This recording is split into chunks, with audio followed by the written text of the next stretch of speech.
ഗണേശ, നീ ചതിവ് കാണിക്കുന്നു. കാർത്തിക ജ്യേഷ്ഠ, ഞാൻ ചെറുതല്ലേ, തെറ്റുകൾ ഉണ്ടായേക്കാം. സഹോദരന്മാർക്ക് തമ്മിൽ നല്ല സ്നേഹവുമുണ്ട്. അതാവശ്യമാണ്, സ്വാഭാവികമാണ്. ചർച്ചാ വിഷയമായി തീരുക അന്യോന്യം വൈരവും ശത്രുതയും ഉണ്ടായാലാണ്.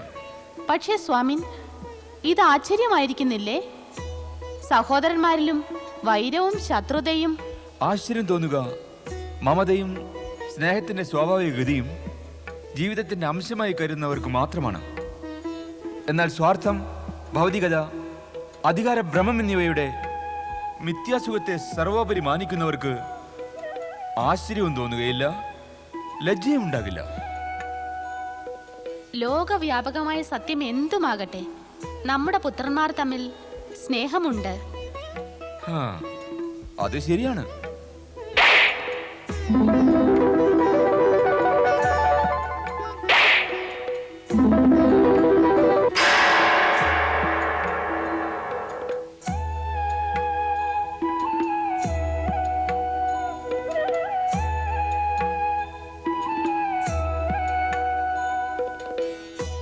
മാതാവിനും പിതാവിനും പ്രണാമം. മംഗളം ഭവ. ഹേ, ഇപ്പോഴും പൂക്കളും കൊണ്ട് നടക്കുകയാണോ? നടക്കുകയല്ല, പ്രതീക്ഷിച്ചു നിൽക്കുകയാണ്. അത് ശരി. അപ്പോൾ നീയും പ്രതീക്ഷിക്കാൻ തുടങ്ങിയോ? ബുദ്ധിയില്ലാത്തവൾ, പറയുന്നതിനൊരതിരില്ല. ഞാൻ ഭഗവാൻ ശിവനെ പ്രതീക്ഷിക്കുകയാണ്. പ്രഭു വന്നെത്തുന്നതോടെ ഞാൻ പുഷ്പാർച്ചന ചെയ്യും. നോക്ക്, അവരതാ വന്നു കഴിഞ്ഞു. 2 പുത്രന്മാർക്കും വിവാഹപ്രായമായി കഴിഞ്ഞു. നമുക്ക് അവരുടെ വിവാഹം ഉടനെ നടത്തണം.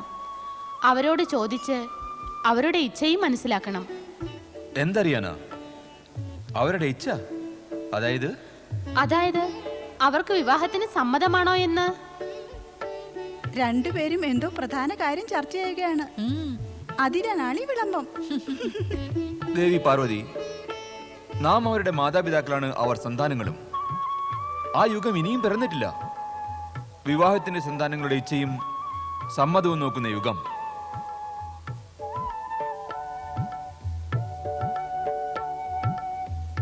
പക്ഷേ സ്വാമി, വിവാഹം സന്താനങ്ങളുടേതല്ലേ?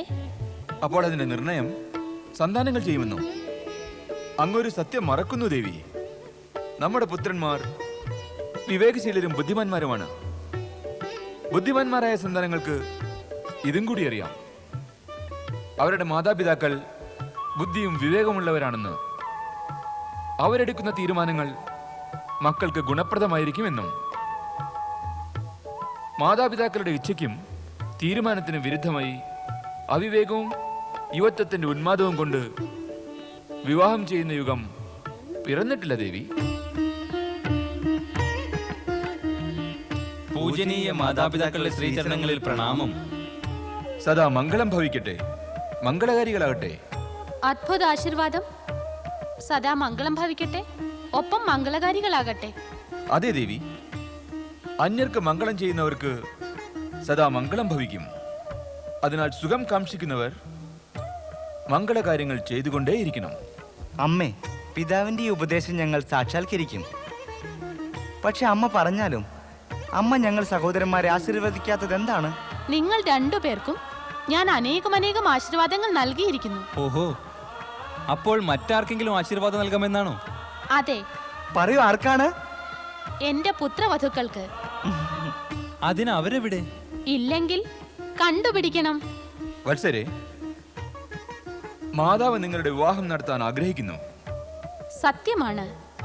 ഞാൻ എന്റെ പുത്രവധുക്കളുടെ മനോഹര മുഖങ്ങൾ കാണാൻ അതീവ തൽപരയാണ്. ഇനി നിങ്ങളുടെ കർത്തവ്യമാണ് നിങ്ങളുടെ മാതാപിതാക്കളുടെ ഇച്ഛ പൂർത്തീകരിക്കുക. 2 പേരുടെയുമല്ല, കേവലം ഗണേശന്റെ. അതെന്താ, നീ സ്വന്തം കർത്തവ്യത്തിൽ നിന്ന് ദൂരെ പോകുന്നോ? പിതാവേ, എനിക്ക് വിവാഹത്തിന് അഭിരുചിയില്ല. ഞാൻ ബന്ധനത്തിൽ പെടാൻ ആഗ്രഹിക്കുന്നില്ല. ഞാൻ ജനങ്ങൾക്കിടയിൽ ധർമ്മവും ശിവഭക്തിയും പ്രചരിപ്പിക്കാൻ ആഗ്രഹിക്കുന്നു. ചെയ്തോളൂ. പക്ഷേ വിവാഹം അതിനെ ബാധിക്കുമോ? വിവാഹബന്ധവും ചുമതലയും ധർമ്മകാര്യങ്ങളിൽ യോഗ സാധന നൽകുകയില്ല. മതി മതി. നിന്റെ പിതാവിനേക്കാൾ മഹാനായ യോഗി ഈ ജഗത്തിൽ ആരുമില്ല. പക്ഷെ അദ്ദേഹം വിവാഹിതനാണ്. പിതാവേ, എന്താണ് ഈ മൗനം? എന്റെ മൗനം നിന്റെ മാതാവിന്റെ വാക്കുകളെ ശരിവെക്കുന്നു പുത്ര. ജഗത്തിൽ ഒരു മാതാപിതാക്കളും ഉണ്ടാകില്ല മക്കൾ അവിവാഹിതരായി കാണാൻ ഇഷ്ടപ്പെടുന്നവരായി.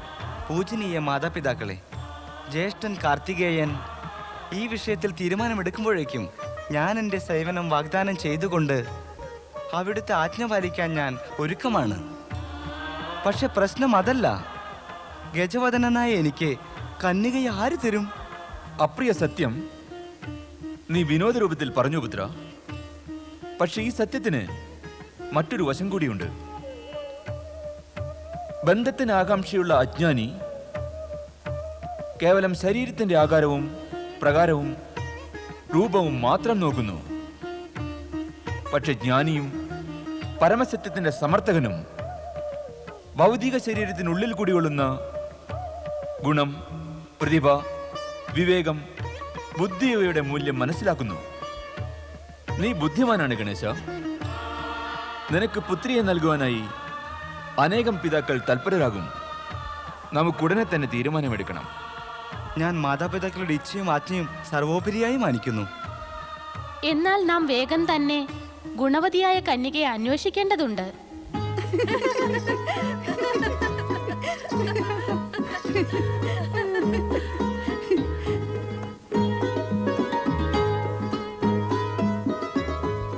ബുദ്ധിയുടെ പ്രണാമം സ്വീകരിച്ചാലും പിതാവേ. സിദ്ധിയുടെ പ്രണാമം സ്വീകരിച്ചാലും പിതാവേ. ആയുഷ്മതി ഭവ പുത്രന്മാരെ, സദാ സുഖവും പ്രസന്നതയും ഉണ്ടാകട്ടെ. ഞങ്ങളുടെ സുഖത്തിനായി ഞങ്ങളെ തീർത്ഥയാത്രയ്ക്ക് പോകാൻ അനുവദിച്ചാലും പിതാവേ. അതെ പിതാവേ, ഞങ്ങൾ സഹോദരിമാർ തീർത്ഥയാത്രയ്ക്ക് പോകാൻ ആഗ്രഹിക്കുന്നു.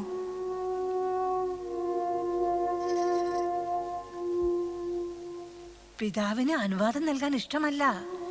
എനിക്കും തോന്നുന്നു. വരൂ, നമുക്ക് പോകാം. നാരായണ നാരായണ നാരായണ. പ്രണാമം ദേവർഷേ. മംഗളം ഭവ. ലോകത്തിലെ സർവശ്രേഷ്ഠനും ഗുണവാനും പ്രശസ്തനും ബലവാനും ധൈര്യവാനുമായ പതിയെ നിങ്ങൾക്ക് ലഭിക്കട്ടെ. ലജ്ജിക്കുന്നു? ഉത്തമം, അതി ഉത്തമം. ലജ്ജ സ്ത്രീയുടെ സർവശ്രേഷ്ഠ ആഭൂഷണമാണ്. പക്ഷേ ഇതെന്താണ്? നിങ്ങളുടെ മുഖത്ത് നിരാശയുടെ വിഷാദ ഛായ എന്തുകൊണ്ട്? അതേ പുത്രന്മാരെ, പറയൂ, ഈ ഉദാസീനത എന്തുകൊണ്ട്?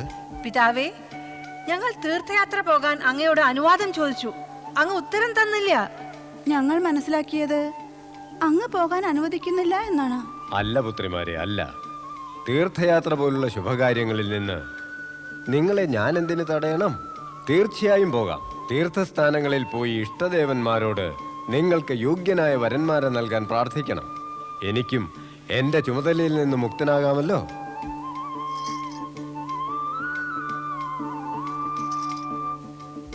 നാരായണ നാരായണ. പിതാവിനെ പുത്രിമാരുടെ വിവാഹ ചിന്ത, ഒപ്പം പുത്രിമാർക്ക് തീർത്ഥയാത്ര പോകുവാൻ ഇച്ഛ. ഹാ ഹാ ഹാ. ഇങ്ങനെ യോഗ്യരും സുശീലകളുമായ കന്യകളുടെ വിവാഹത്തെക്കുറിച്ച് വിഷമിക്കേണ്ട ആവശ്യമില്ല രാജൻ. പുത്രിമാർ വിവാഹയോഗ്യരായാൽ പിതാവ് വിഷമിച്ചു തുടങ്ങുക സ്വാഭാവികമാണ് ദേവർഷേ. പ്രഭുവിന്റെ ലീല അപാരം തന്നെ.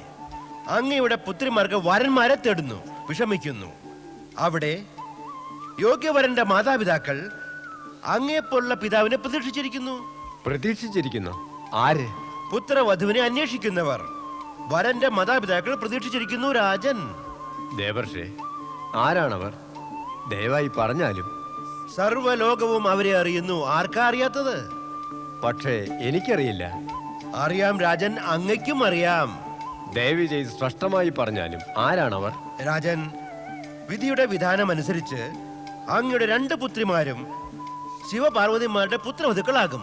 ഹാ, വിധിയുടെ വിധാനത്തെ പൂർത്തിയാക്കാൻ അങ്ങുടനെ തന്നെ കൈലാസത്തിലെത്തി ശിവപാർവതിമാരെ ദർശിക്കണം.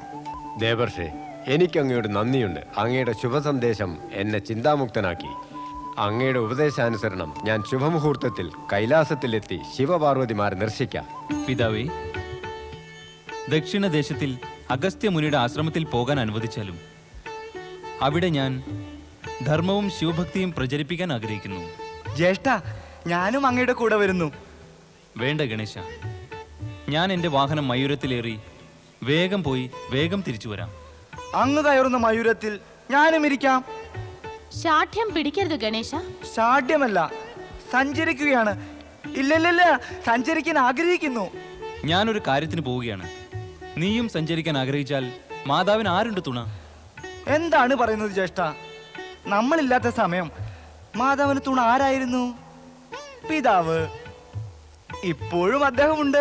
ഗണേശ, തർക്കിക്കേണ്ട ആവശ്യമില്ല. നീ പോകേണ്ട. നിന്റെ പിതാവ് പറഞ്ഞത് ശരിയാണ് ഗണേശ. നീ ഇവിടെ തന്നെ ഉണ്ടാകേണ്ടതാണ്. മാതാവിന്റെ കൽപ്പന എനിക്ക് ധിക്കരിക്കാനാകില്ല. യോഗ്യരായ പുത്രന്മാർ മാതാപിതാക്കളുടെ ആജ്ഞ മാനിക്കുന്നു, എതിർക്കാറില്ല. ഞാൻ വേഗം തിരിച്ചെത്തും. വിട നൽകിയാലും.